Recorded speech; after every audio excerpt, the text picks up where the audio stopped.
Balita sa Umaga. Samantala, makakapiling po natin sa ating programa ngayong umaga ang Senior Vice President for Health Finance Policy Sector at tagapagsalita po ng PhilHealth para sa kanilang reaksyon. Nasa linya po natin si Dr. Israel Francis Pargas. Doc Ish, good morning. Good morning, Miss Cathy. And good morning po sa lahat ng ating tagapakinig at tagapanood. Kasama ko rin po si Sam Nielsen. Doc Ish. Yes, good morning, Sam. Good morning po, Dr. Ish. Okay, ano pong unang reaksyon ng PhilHealth dito sa naging desisyon ng Supreme Court na pagsasauli ng 60 billion pesos na pondo ninyo?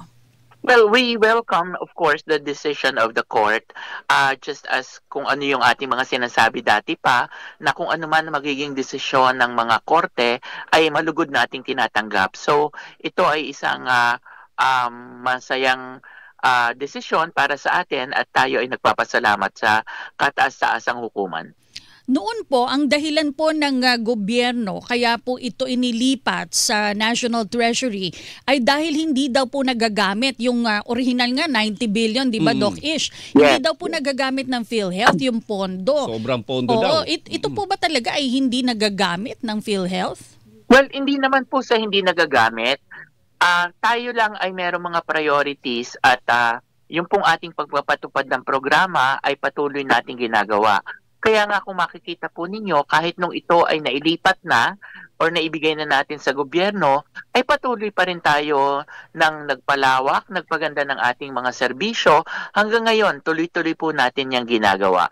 So, hindi naman po tayo nakakapag-programa ng kaagad-agad, kundi ito ipinaplano at isinasaayos para maging magandang implementasyon. Katulad po ngayon, sa atin pong pagbabayad ng benefit payment expense, yung mga benepisyo, tayo po ay naka-reach na ng around 250 billion as of October, which is around 83% more doon sa 2024.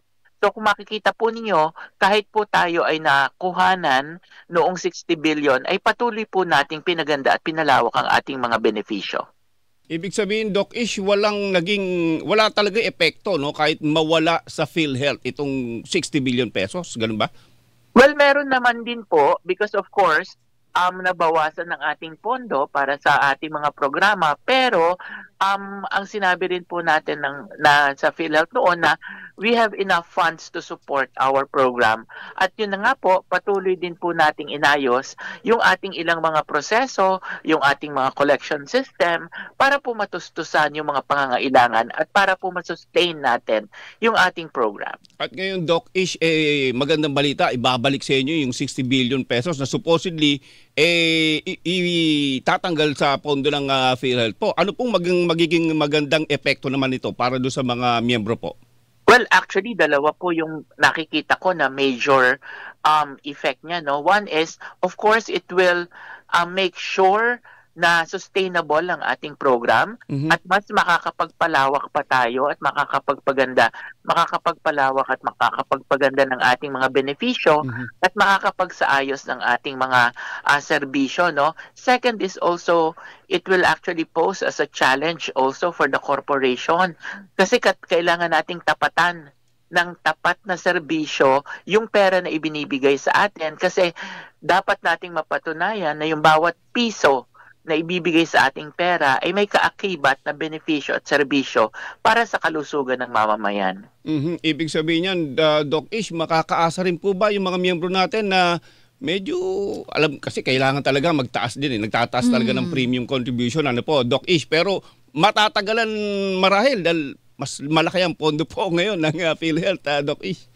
Well, siguro Sam and Cathy, sa usapin ng premium contribution, wala naman tayong inaasahan na pagtaas because doon po sa Universal Healthcare Act of 2019, RA 11223, nakasaad po doon yung maximum premium contribution of 5%.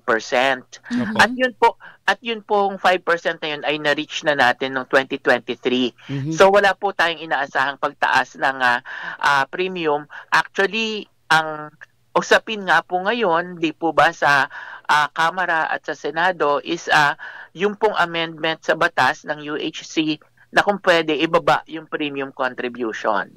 So, wala naman po tayong inaasahan na pagtaas ng premium. Doc Ish, meron na po bang pakikipag-ugnayan ang Department of Finance sa PhilHealth para po sa pagsasaoli nung 60 billion?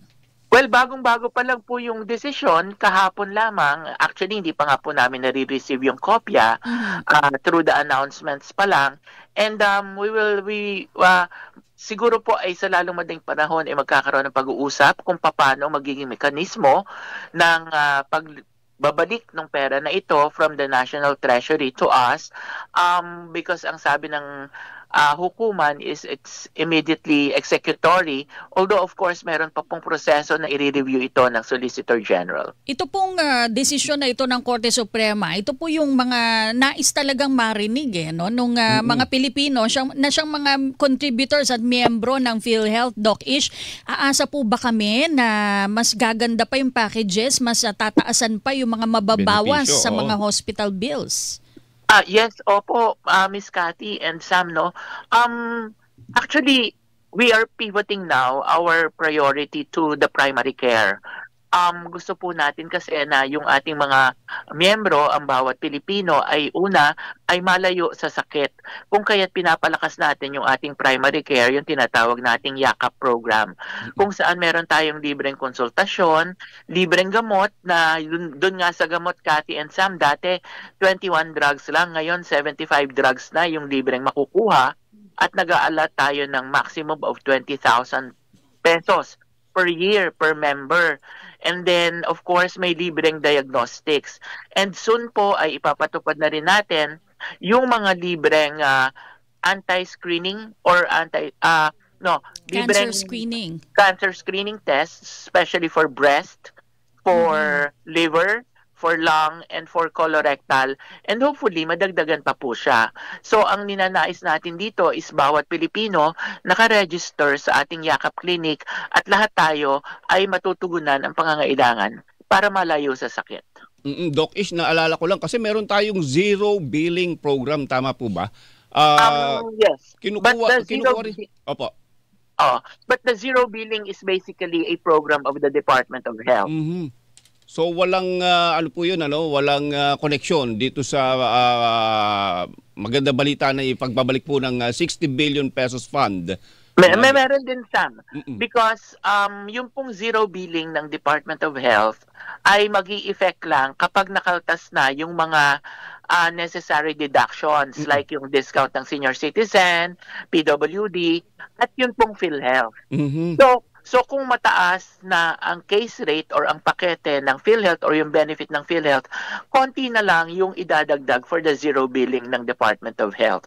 So kinakailangan din nating mapataas at ma-review ang ating mga case rates or packages na maitaas natin ito sa nararapat or sa approximate cost of care ng ating mga mamamayan. Ayan, bukod dyan sa zero billing program na yan, Doc Ish, baka meron kayo napapag-usapan ng DOH na maganda pang mga ilalatag na programa para sa ating mga PhilHealth members po. Actually, marami pa po tayong nakalatag na mga benepisyo. Expansion po ito ng mga benefits at mga bagong benefits. And hopefully, pagpasok po ng taon ay meron na tayong mai-announce na mga bagong benefit or expanded benefit.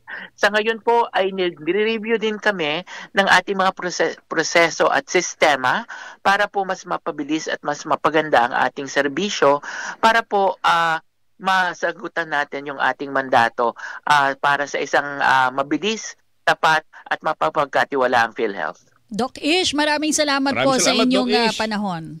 Good morning, Cathy and Sam. Magandang umaga po at maligayang Pasko. Atin po nakapanayam, Dr. Israel Francis Parga. Siya po ang Senior Vice President for Health, Finance Policy Sector at tagapagsalita ng PhilHealth. Ang kinikilingan, walang pinoprotektahan.